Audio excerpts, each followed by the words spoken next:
assalamu alaikum warahmatullahi taala wabarakatuh. Dent men dent pulagu jam Allah wale men nyalle men. Machallah, aujourd'hui vendredi le 11 juillet 2025 ɗo e yawar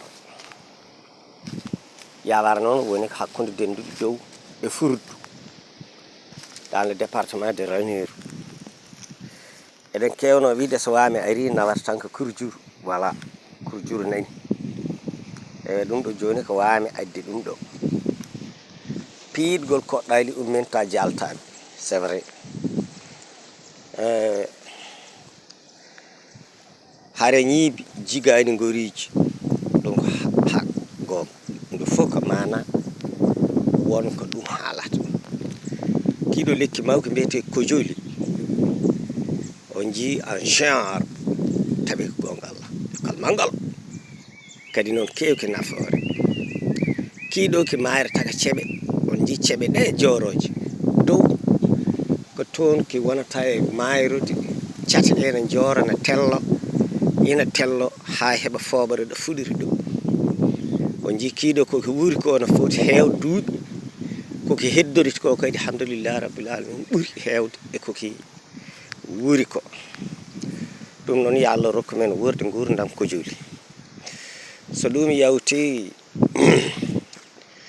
hoɗo ulo woni ko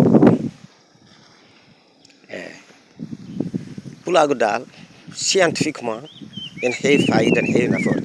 Kiiɗo ko joli won koki safrorte eki safrorte nayyi pour daña hoore gayi rutti kadi worɓe ne cafroroje ko abbite ha feere gonka mi'e wondeɓe noon yo yaadoɓe jaadu waaji o wi koko gonga ɗooki mawki e kojoli mawki e kelli mawki ko hoddeɓe jii hoɗo kurjuru fof ko Waame itti ɗum to sagara bari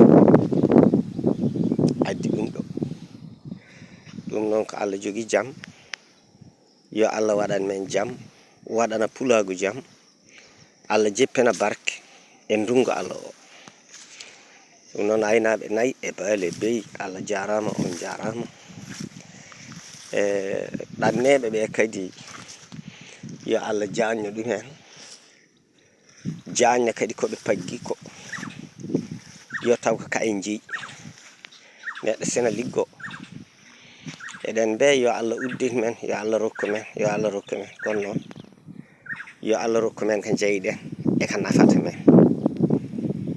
Non ko Alassane Samba Sow ɓeddi ɓooyo Sénégal hande dans le département de Ranérou. Merci.